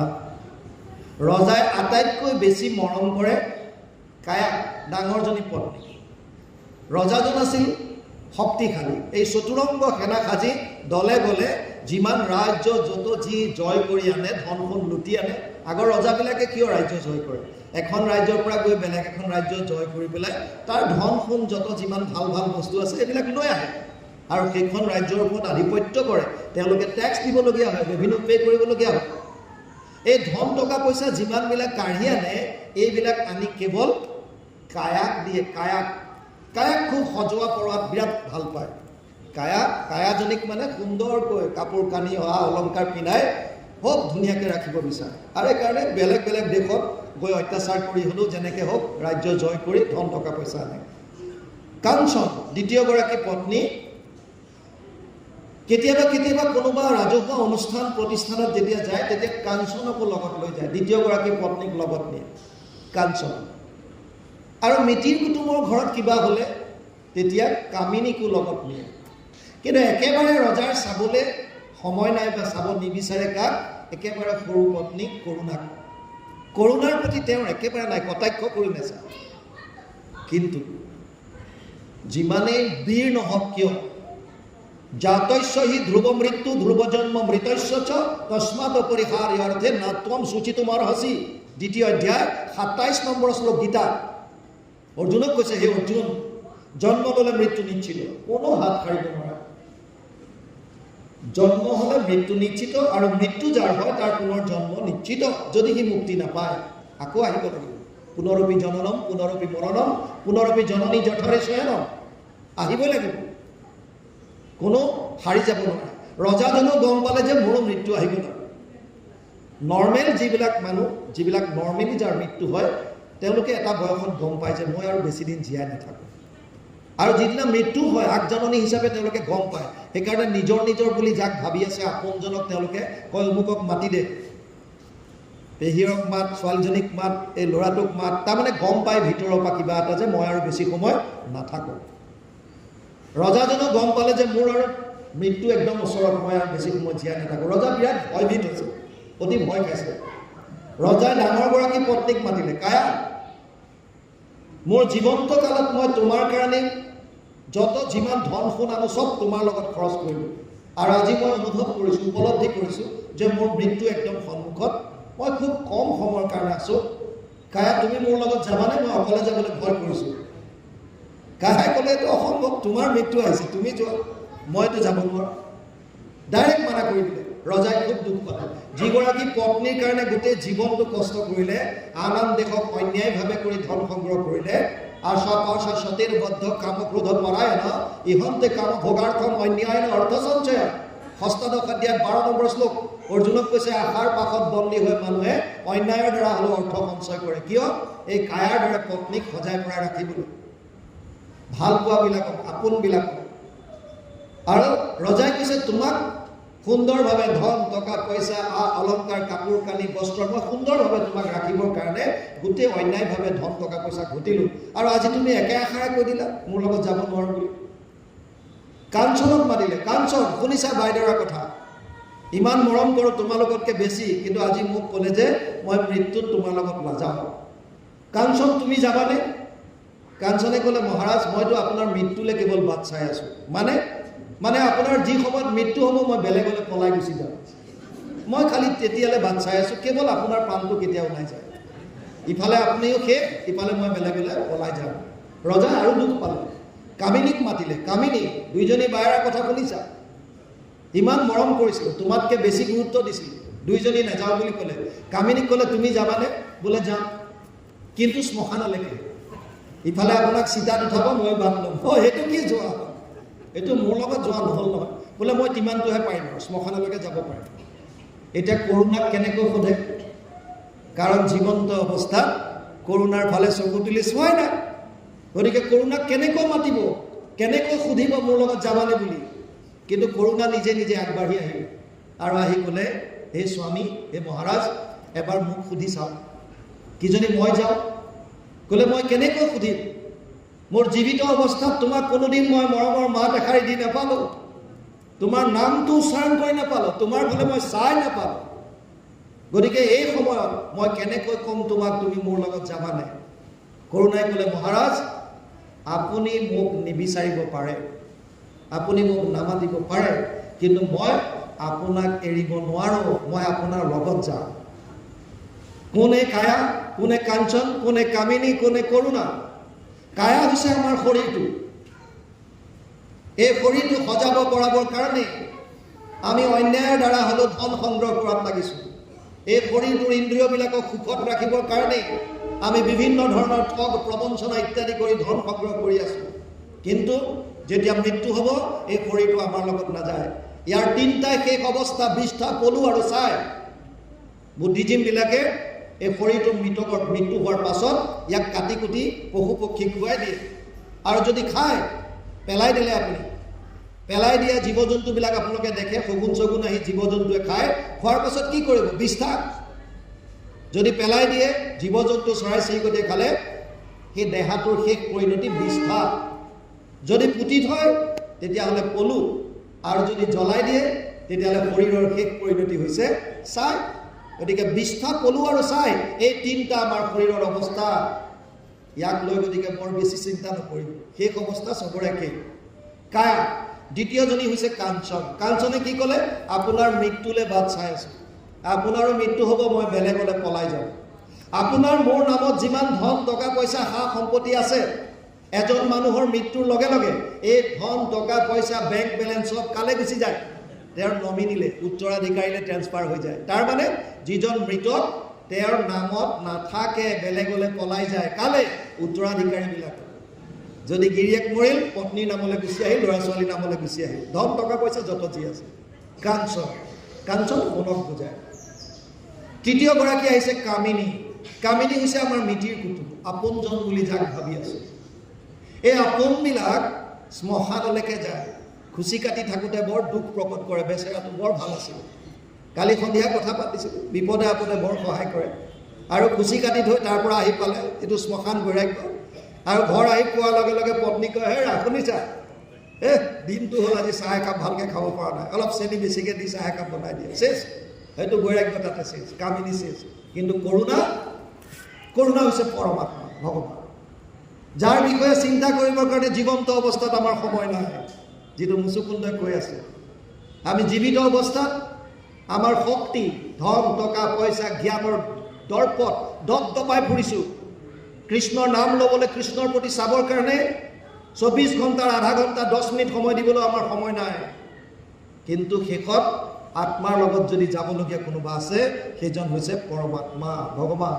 আত্মা যদি তেওঁৰ কৰ্মফল ভোগ কৰিবৰ কাৰণে বিষ্ঠাৰ গৰ্তত থকা যদি কীট এটাত জন্ম লৈছে, পৰমাত্মাও সেই আত্মাৰ লগত বিষ্ঠাৰ গৰ্তত থাকে। পৰমাত্মাই আমাক কেতিয়াও নেৰে, আৰু সেইজন ঈশ্বৰক আমি সময় দিব নোৱাৰোঁ। সেইজন ঈশ্বৰৰ কথা স্মৰণ কৰিবলৈ আমাৰ সময় নাই। সেইকাৰণে মুচুকুন্দই ইয়াত অনুতপ্তৰ দৰে কৈছে কথাখিনি। তাৰ পাছত কৈছে যে যোনে যেনেকৈ নাথাকক কিয় মৃত্যু যেতিয়া আহিব তেতিয়া যেনেকৈ সাপে চুপ লৈ থাকে নিগনি পালে পটকৈ খাই দিয়ে ঠিক তেনেকৈ আমাৰো কাৰ কেতিয়া মৃত্যু আহে কোনো গম নাপায় মৃত্যু আহিবই ইয়ালৈকে কৈছে মনে কৈছে আগে হেমময়ৰ ৰথে চৰি মত্ত গজ স্কন্ধে ঘূৰে যত নৃপতি বোলায় কালৰ ৰূপে তুমি পাৰিলে সিও দেহা একতিলে হৈ কতো বিষ্ঠা পলু চায় যিবিলাকে বলৰ গৰ্বত নিজকে নৃপতি ৰজা পাৱাৰফুল হিচাপে দেখুৱাই সমাজত বলগৰ্বে কাহাকো নবলয় হৈ থাকে সময়ৰ সোঁতত সেইবিলাকো তোমাৰ কালৰ ওচৰত হাৰ মানে আৰু তেওঁলোকৰো শেষ অৱস্থা একেই এজন ভিক্ষাৰীক শেষ অৱস্থা যিটো দেহাৰ বিষ্ঠা পলু চাই এজন নৃপতিৰো শেষ অৱস্থাটো একেই হ'ব বিষ্ঠা পলু চাই গতিকে শৰীৰক লৈ আমি গৰ্ব কৰি লাভ নাই যেনেকৈ আপুনি ইয়াৰ পৰা এটা ট্ৰেইনত টিকেট কাটি দিল্লীৰ কাৰণে যাত্ৰা আৰম্ভ কৰিছে আপুনি ট্ৰেইনত উঠিছে আপোনাৰ AC 2 টায়াৰ আপুনি কোচত সোমাইছে তাত দুফালে দুটা বাৰ্থ আৰু ছাইডৰ ছটা বাৰ্থ থাকে তাত আপুনি এটা চিটত বহিছে আৰু দেখা পাইছে তাত বেলেগ বেলেগ যোন জ্বলে যাব তেওঁলোকক টিকেট লৈ আপোনাৰ কম্পাৰ্টমেণ্টটো সুন্দৰকৈ 6জন মানুহ কৰিব আৰু কথা বতৰা পাতি আপোনালোকে ইজনে সিজনৰ লগত বিৰাট আত্মীয়তা এটা গঢ়ি উঠিল চাহ খাইছে একেলগে কথা পাতিছে একেলগে কম্পাৰ্টমেণ্টত শুইছে আপোনত্ব এটা হৈ গ'ল নিজৰ খুব আপোন কিন্তু যাৰ যলৈকে টিকেট আছে ই তাত নামি যাব আপুনি তাক ৰাখিব নোৱাৰে আৰু আপুনি ৰাখিবলৈ ইচ্ছা কৰিলেও তিতিয়ে তাক গতিয়াই হ'লেও নহ'ব যলৈকে যাৰ টিকেট আছে ই তাত নামিবই লাগিব আপুনি কিমান ধনী কিমান দুখীয়া এইবিলাকক লৈ কোনো কথা নাই আয়ু কৰ্মম চ বিত্তম চ বিদ্যা নিধনম এৱচ পঞ্চৈতস্য সৃজন্তে গৰ্ভস্থস্য দেহিনাম মাতৃ গৰ্ভত সন্তান থাকোঁতে 5টা বস্তুৰ ফাইনেল হৈ যায় এটা হৈছে প্ৰথমটো হৈছে আয়ুষ কিমান দিন সি চাউল লৈ আহিছে কিমান দিন লৈ আহিছে আয়ুষ কিমান এইটো মাকৰ গৰ্ভত থাকোঁতে ফাইনেল হয় কৰ্ম কেনেকুৱা হ'ব ধন টকা পইচা কিমান অৰ্জিব পাৰিব বিদ্যা কেনেকুৱা হ'ব তাৰ আৰু নিধন মৃত্যু কোনদিনা কেনেকৈ হ'ব এই 5টা বস্তুৰ ফাইনেল গৰ্ভত থাকোঁতে হয় কিয় কাৰণ সি ভোগ কৰিবৰ কাৰণে প্ৰাৰব্ধ লৈ আহে প্ৰাৰব্ধ কোনটো যিটো মই অলপ আগত কৈছিলোঁ আমি কৰ্মফল অনুযায়ী যিমান কৰ্ম কৰোঁ কৰ্মফলবিলাক সঞ্চিত হৈ থাকে তাক সঞ্চিত কৰ্ম বুলি কয় এটা দেহা যেতিয়া নাশ হ'ব নষ্ট হ'ব তেতিয়া সেই আত্মা লিংগ দেহাৰ লগত ওলাই যায় কাৰণ শৰীৰ আৰু লিংগ শৰীৰ 5টা জ্ঞানেন্দ্ৰিয় সূক্ষ্ম ৰূপত থাকে মন বুদ্ধি অহংকাৰ লগত থাকে ছাবকনচিয়াছ বা অৱচেতন মন যিটো এই বাসনাবিলাক আত্মাৰ লগত সোমাই যায় চব থাকে এই লিংগ শৰীৰটোৱে গৈ যিবিলাক কৰ্মফল ভোগ কৰিবলগীয়া আছে শাস্তি পাবলগীয়া আছে এইবিলাক পাই পুনৰ গ'লে জন্ম ল'ব পুনৰ কোনটো শৰীৰ পাব এইটো নিৰ্ভৰ কৰিব এতিয়া এই সঞ্চিত কৰ্মৰ পৰা ভোগ কৰিবৰ কাৰণে সি ফল এটা লয় যেনেকৈ আপুনি হিল ষ্টেচন হওক ক'ৰবাত ফুৰিবলৈ যোৱাৰ আগত এতিয়াতো গুগল পে' আহিল ফোন পে' আহিল আগতে ATMৰ পৰা হওক বেংকৰ পৰা হওক পইচা এটা উইথড্ৰ কৰি লয় পকেটত কিয় আপুনি য'ত যাব ফুৰিবলৈ তাত টকা পইচা দৰকাৰ হ'ব কেছ ট্ৰেঞ্জেকশ্যন যেতিয়া আছিল তেতিয়া আপুনি পইচা এটা লৈ যায় এতিয়াও আপুনি গুগল পে' হওক য'ত ফোন পে' আছে তাত এমাউণ্ট এটা ভৰাই লয় কিয় য'লৈ ফুৰিবলৈ যাব তাৰ পৰা পইচা উলিয়াই খৰচ কৰিব সেই যে যিটো এমাউণ্ট লৈ পেলাই আপুনি ফুৰিবলৈ গৈছে সেইটোৱে হৈছে প্ৰাৰব্ধ এতিয়া ইণ্টাৰেষ্টিং কথা হৈছে এই যেতিয়া আপুনি যিটো কৰ্মফল উলিয়াল সেই কৰ্মফলটো যদি কেৱল পুণ্য আহিল মই 3টা ভাগ হয় বুলি কৈছিলোঁ অনিষ্ট মিষ্টম মিশ্ৰ ভাল বেয়া আৰু মিশ্ৰিত 3টা কৰ্মফল আপোনাৰ 3টা খান্দাত আছে আপুনি এটা ফল উলিয়াওঁতে কেৱল পুণ্য আহিল ভোগ কৰিবলৈ পুণ্য যদি আপোনাৰ প্ৰাৰব্ধত আহিল কেৱল পুণ্য তেতিয়াহ'লে জীৱই স্বৰ্গলোক পায় দেৱ শৰীৰ পায় কেতিয়ালৈকে থাকিব তাত তে ত্বম ভুক্তোৱা স্বৰ্গলোক বিশালম ক্ষীণে পুণ্যে মৰ্তলোকম বিশন্তি নৱম অধ্যায় 21 নম্বৰ শ্লোক গীতা তাত কৈছে হে অৰ্জুন তেতিয়ালৈকে স্বৰ্গত জীৱ থাকিব পাৰিব যেতিয়ালৈকে তাৰ পুণ্য আছে পুণ্য ক্ষয় ভৰিলে কোনো নৰকত নজয় আকৌ 84 লাখ ভ্ৰমণ কৰিলে আৰু যদি তাৰ কেৱল পাপ আহিল তেতিয়া ইতৰ প্ৰাণীবিলাক হয় এই গছ গছনি কীট পতংগ পোক পৰুৱা জীৱ জন্তু এইবিলাক অধোজনী বুলি কয়। অধোজনী দেৱতা ঊৰ্ধ্বজনী, যিমান জীৱ জন্তু পোক পৰুৱা কীট পতংগ অধোজনী, পাপৰ ফল ভোগ কৰিবলৈ আহিছে।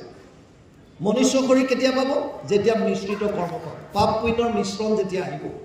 এইটো শতকোটি জন্মান্তৰে হৈ মহাভাগ, বহুত জন্মৰ পুণ্যৰ ফলত আপুনি যদি মিশ্ৰিত কৰ্ম পালে তেতিয়া মানুহৰ শৰীৰ পাব।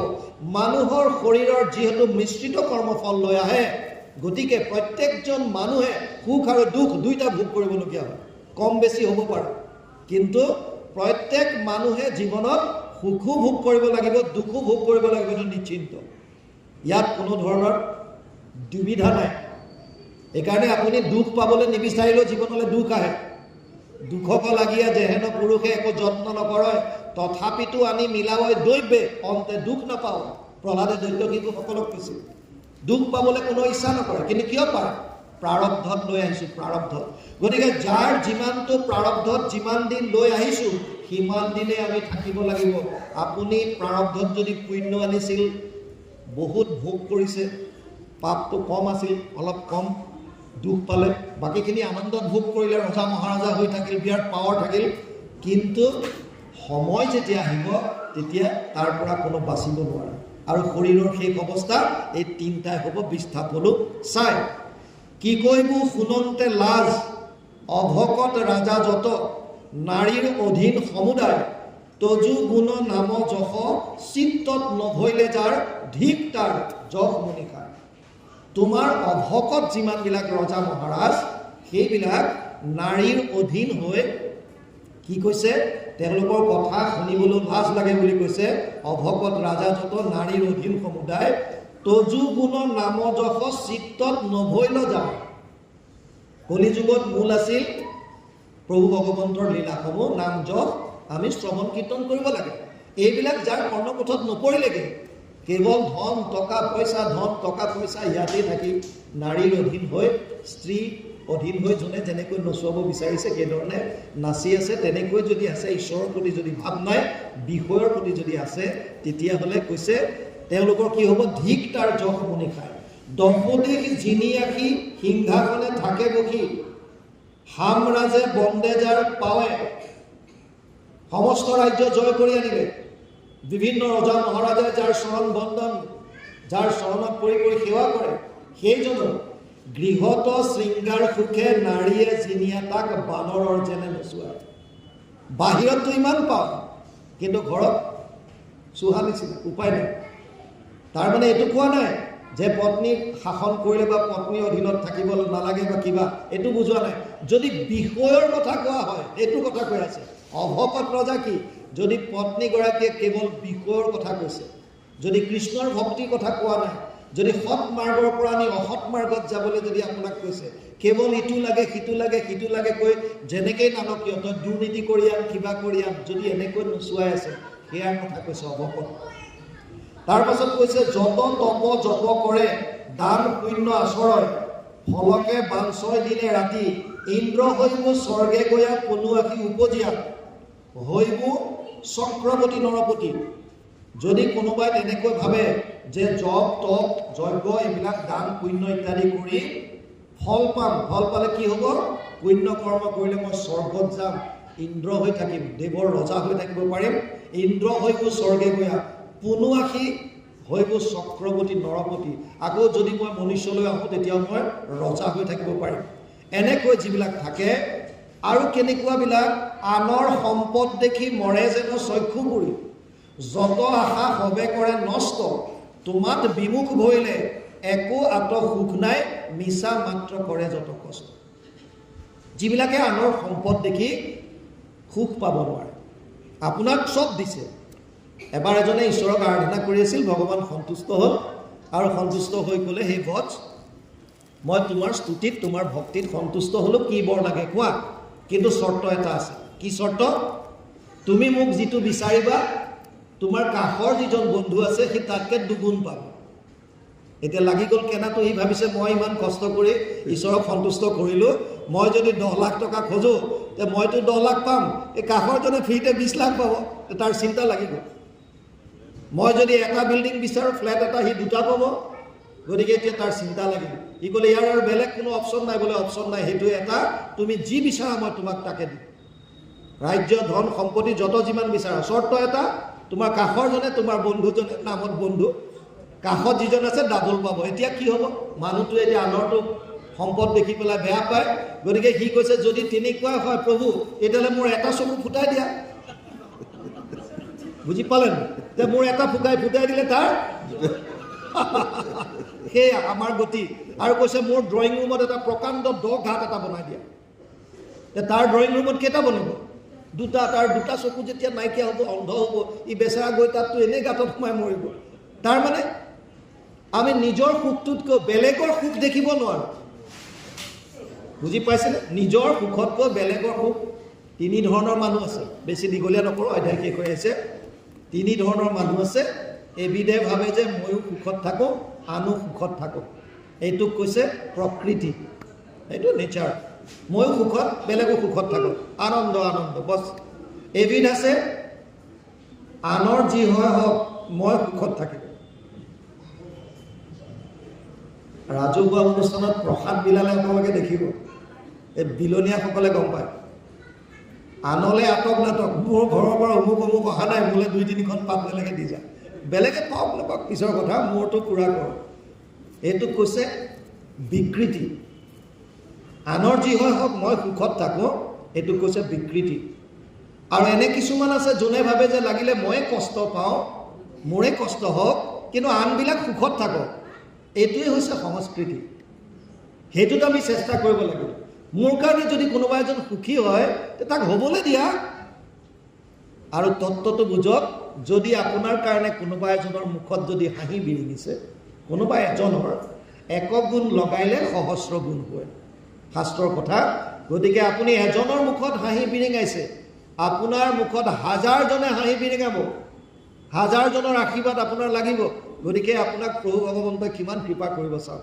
সেইকাৰণে আনৰ সম্পত্তি দেখি কেতিয়াও কষ্ট পাব নালাগে তাৰ প্ৰাৰব্ধত আছে সি হওক মোৰ হয়তো অহা নাই একো কথা নাই ধন টকা পইচা আজি আছে কাইলৈ নাই কি আছে গতিকে যি কি নহওক ইয়াত এতিয়া কৈছে আনৰ সম্পদ দেখি মৰে যেন চক্ষু পুৰি যত আশা সবে কৰে নষ্ট তোমাত বিমুখ ভৰিলে একোৱাত সুখ নাই মিছা মাত্ৰ কৰে যত কষ্ট আমাৰ আত্মা আৰু পৰমাত্মাৰ স্থানটো ভিতৰত এনেকৈ আছে এই আত্মা এই 5টা জ্ঞানেন্দ্ৰিয় শ্ৰোত্ৰ নেত্ৰ জিহ্বা ঘ্ৰাণ আৰু চৰ্ম এই 5টা বিষয়ক লাগি আছে কি ৰূপ ৰস গন্ধ স্পৰ্শ আৰু শব্দ এই 5টা বিষয় ভোগ কৰিবৰ কাৰণে 5টা জ্ঞানেন্দ্ৰিয়ৰ লগত আত্মাই মায়াৰ ফালে সংসাৰৰ ফালে মুখ কৰি আছে আৰু পিছফালে পৰমাত্মা এনেকৈ ৰৈ আছে পৰমাত্মাই বাৰে বাৰে টোকৰ মাৰে মাজে মাজে পায় তই এবাৰ মোৰ ফালে ঘূৰি যা তই কেৱল মোৰ ফালে মুখ কৰ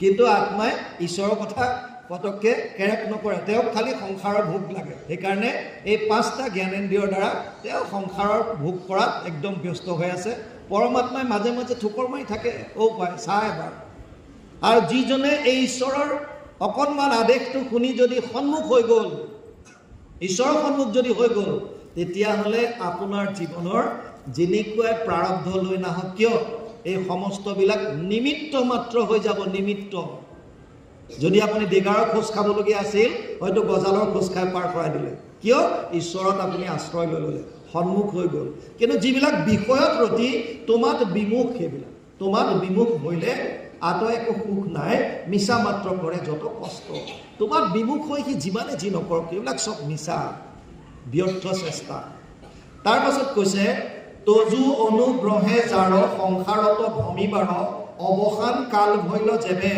মুকুতিৰ মহাদ্বাৰ তজু পদ ভকতৰ সংগক পাৱই সিটো তেবে যেতিয়া তোমাৰ অনুগ্ৰহ হ'ব কৃপা হ'ব যাৰ প্ৰতি তেতিয়া তেওঁ কি কৰিব তজু অনুগ্ৰহে যাৰ সংসাৰত ভ্ৰমিবাৰ অৱসান ভৈল কাল যেবে তোমাৰ অনুগ্ৰহ হ'লে যিটোজনৰ যিখিনি সময় লৈ আহিছিল সেইখিনি যেতিয়া শেষ হোৱাৰ সময় হ'ব তাৰ প্ৰাক মুহূৰ্তত ই কি লাভ কৰিব ইয়াত কৈছে মুকুতিৰ মহাদ্বাৰ তজু পদ ভকতৰ সংগক পাৱই সিটো তেবে ভকতৰ সং পাব তেতিয়া নিমি ৰজাৰ যজ্ঞস্থলীলৈ যেতিয়া 9জন সিদ্ধ আহিছিল নিমি নৱসিদ্ধ সংবাদ তেতিয়া নিমি ৰজাই নৱসিদ্ধক কৈছিল দুৰ্লভ মানুষ দেহ দেহিনাম ক্ষণভঙ্গুৰ তত্ৰাপি দুৰ্লভম মন্যে বৈকুণ্ঠ প্ৰিয় দৰ্শনম 11:2-29 একাদশ স্কন্ধ 2য় অধ্যায় 29 নম্বৰ শ্লোক ভাগৱত। তাত নিমি ৰজাই কৈছে যদিও মানুহৰ জন্ম অতি ক্ষণস্থায়ী তথাপিও ইয়াক পোৱাটো অতি দুৰ্লভ।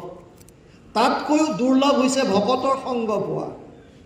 এইকাৰণে যিজনৰ প্ৰতি প্ৰভু ভগৱন্তৰ কৃপা হ'ব সেইজনে ভকতৰ সংগ পাব। গতিকে মই প্ৰথমতে যদি আপোনালোকে যদি মনত ৰাখিছে, মই প্ৰথমে কৈছিলোঁ যিসকল উদ্যোক্তাই যিসকলৰ শাৰীৰিক কায়িক আৰ্থিক সহযোগিতা এনেধৰণৰ এই অনুষ্ঠানটো মাজোৰা কৰিছে সেইসকল শ্ৰদ্ধাৰ পাত্ৰ, সেৱাৰ যোগ্য। কিয়? আপোনালোকে ইয়াত ভকতৰ সং পাইছে। ইজনে সিজন যিজন ঈশ্বৰমুখী হ'ব বিচাৰিছে, কোন ৰূপে ভকত পৃথিৱী ভ্ৰমন্ত তাত একোজনে ভ্ৰমিবাক নপাৰন্ত। কোনটো ৰূপত ইয়াত ভকত বহি আছে আপুনি গম নাপায়, মই গম নাপাওঁ।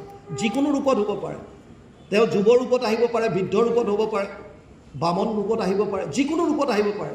সেইকাৰণে সকলোকে কৰিবলৈ দিছে কৃষ্ণ, সকলোকে, কাৰণ আমি গম নাপাওঁ কৃষ্ণ, সেইকাৰণে কৃষ্ণ বুলি ক'বলৈ। যোনে নহওক, আপোনালোকে বয়সত ডাঙৰ সৰু কিবা, আমি ভাবিছোঁ যে ইয়ালৈ আহিছে চব ভকত। আৰু ইণ্টাৰেষ্টিং, মনুষ্যানাম সহস্ৰেষু কচ্চিত য়ততি সিদ্ধায়া য়ততাম অপি সিদ্ধানাম কচিত মাম বেত্তি তত্ত্বতঃ। 7ম অধ্যায় 3 নম্বৰ শ্লোক গীতা। অৰ্জুনক কৈছে, হে অৰ্জুন, 1000জন মানুহৰ মাজত কোনোবা এজন মোৰ ওচৰলৈ আহিবৰ কাৰণে ইচ্ছা কৰে। মনুষ্যানাম সহস্ৰেষু, 1000জন মানুহৰ ভিতৰত কোনোবা এজন মোৰ ওচৰলৈ আহিবলৈ ইচ্ছা কৰে, আৰু তেনেকুৱা 1000জনৰ মাজত কোনোবা এজনে মোৰ তত্ত্বটো বুজি পায়।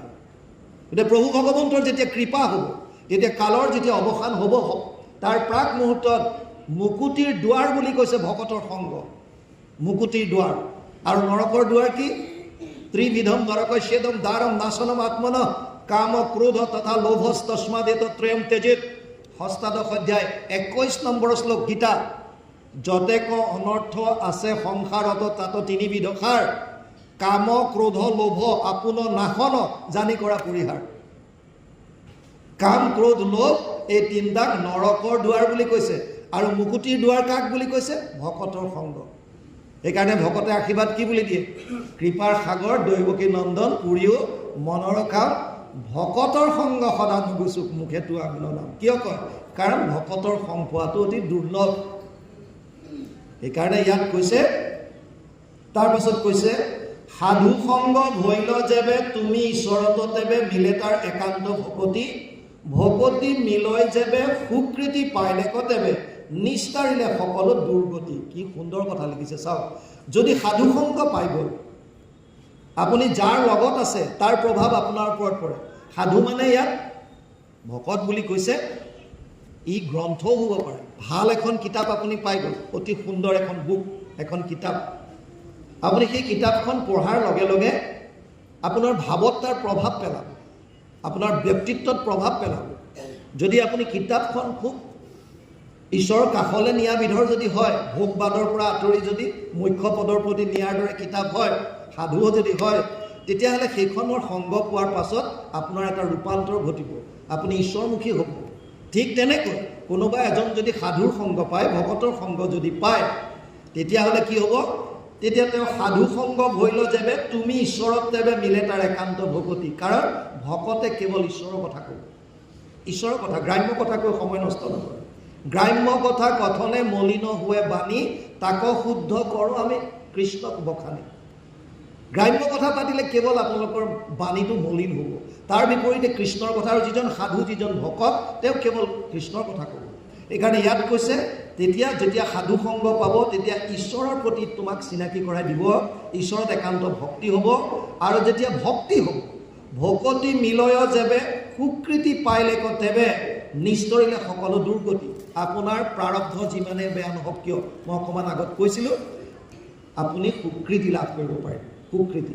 গতিকে ইয়াত কৈছে, এতিয়া ইটো কৃপা প্ৰভু মুখত তুমি হে কৰিলা জানো, ৰাজ্যভাৰ গুচিল আপোনে মহাৰাজা গণে যাক বাঞ্ছা কৰে এৰিবাক, কেতিয়া চলিব তো ক'বলৈ। হে প্ৰভু, তুমি মোক শেষ মুহূৰ্তত আহি দৰ্শন দিলা।